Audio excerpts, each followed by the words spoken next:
मुंगेरी लाल के हसीन सपने वाली कहावत आप सबने जरूर सुना होगा। पिछड़ों को जरूर जानना चाहिए कि आखिर ये मुंगेरी लाल कौन थे। उनकी जातीय पिछड़ापन उन्हें राजनीति में पिछाड़ नहीं पाई और पिछड़ा आयोग बनाकर बिहार में पिछड़ों वर्ग का अध्ययन करने के लिए फैसला लिया गया। तो इस आयोग की अध्यक्षता मुंगेरी लाल को ही सौंपी गई थी और जब रिपोर्ट को सार्वजनिक किया गया तो बिहार सरकार की राजनीतिक महकमा एकदम निःशब्द रह गया था कि मुंगेरी लाल ने आज से 50 साल पहले ही यह बात बता दिया था कि बिहार के सभी पिछड़ी जातियों में से सर्वाधिक विकसित जाति यादव थी। यह सीरियल पूरे उत्तर भारत में इतना लोकप्रिय हो गया कि मुंगेरी लाल सिर्फ बिहार ही नहीं बल्कि पूरे हिंदुस्तान के लिए मजाक का पात्र बन गए। नमस्कार दोस्तों, मुंगेरी लाल के हसीन सपने वाली कहावत आप सबने जरूर सुना होगा, लेकिन क्या आप जानते हैं कि ये मुंगेरी लाल कौन थे? चलिए आज मैं आपको बताता हूँ। तो कौन थे मुंगेरी लाल? पिछड़ों को जरूर जानना चाहिए कि आखिर ये मुंगेरी लाल कौन थे। भारत छोड़ो आंदोलन में अपनी सक्रिय भूमिका निभाने वाले मुंगेरी लाल बिहार के एक धाकड़ नेता हुआ करते थे।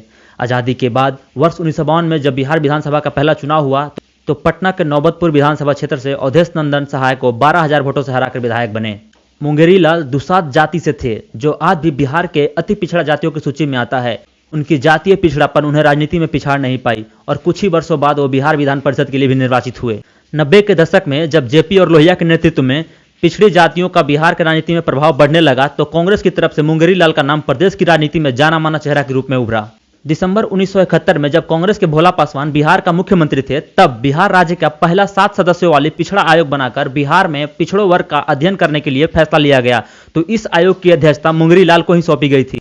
6 वर्षों के गहन अध्ययन के बाद जब मुंगेरी लाल आयोग ने फरवरी 1976 में बिहार सरकार को रिपोर्ट सौंपा और जब रिपोर्ट को सार्वजनिक किया गया तो बिहार सरकार की राजनीतिक महकमा एकदम निःशब्द रह गया था। मुंगेरी लाल ने अपनी रिपोर्ट में सामाजिक, शैक्षणिक, सरकारी नौकरियों के अलावा व्यापार व्यवसाय में भी पिछड़ेपन को आधार बनाते हुए बिहार की 128 पिछड़ी जातियों की एक सूची तैयार किया। बिहार के उन 128 पिछड़ी जातियों के मुंगेरी लाल ने 2 भागों में बांटा, जिनमें से 34 जातियों को पिछड़ा जाति और 94 जातियों को अति पिछड़ा जाति के रूप में पहचान किया। इस आयोग ने पिछड़ी जातियों के लिए नौकरियों में 26% और शिक्षण संस्थानों में 24% आरक्षण देने की सिफारिश की।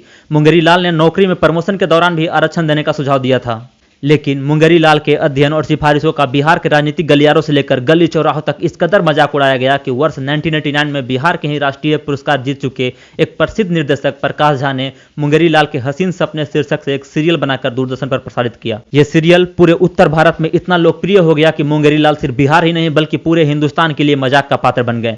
यह मात्र संयोग नहीं है कि प्रकाश झा उसी बिहार के उच्च जाति से हैं और उसी 60-70 के दशक के दौरान पल बढ़ रहे थे जिस दौर में बिहार में पिछड़े जातियों से केंद्रित राजनीति अपना सर उठाने लगी थी। पिछड़ों की इस राजनीतिक उफान का प्रतिरोध और प्रतिकार भी बिहार के उच्च जातियों की ओर से कटुता से किया जा रहा था और प्रकाश झा जैसे लोग उसी माहौल में पल बढ़ रहे थे। आयोग के 8 सदस्यों में से एकमात्र सदस्य यमुना प्रसाद सिन्हा, जिन्होंने मुंगेरी लाल के सुझावों का विरोध किया था, वह भी बिहार के उच्च जाति से ही थे।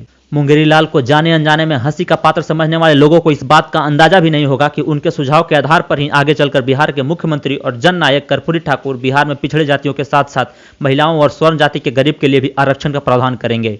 आज सिर्फ बिहार ही नहीं बल्कि पूरा हिंदुस्तान महिलाओं और उच्च जाति के गरीबों के लिए आरक्षण की जरूरत के साथ साथ जातीय जनगणना को भी स्वीकार कर चुकी है। मुंगेरी लाल की अध्ययन की गंभीरता और स्पष्टता का अंदाजा इससे ही लगा सकते हैं कि मुंगेरी लाल ने आज से 50 साल पहले ही यह बात बता दिया था कि बिहार के सभी पिछड़ी जातियों में से सर्वाधिक विकसित जाति यादव थी। मुंगेरी लाल के रिपोर्ट के अनुसार पूरे बिहार में पिछड़ी जातियों के विद्यालय जाने वाले सभी छात्रों की कुल संख्या का लगभग 1/3 हिस्सा अकेले यादव जाति का था, जबकि वर्ष 1931 की जनगणना के अनुसार बिहार में यादव जाति की जनसंख्या बिहार की कुल जनसंख्या की मात्र 11% था। दूसरी तरफ जहां अंसारी जाति जो कि मुस्लिम समुदाय से आते हैं, इनके छात्रों का अनुपात महज 0.2% ही था। तो ये बातें थी उस मुंगेरी लाल की जो पिछड़ों के लिए इस कदर तक आगे आकर समाज को अपने आप को समर्पित कर दिया था।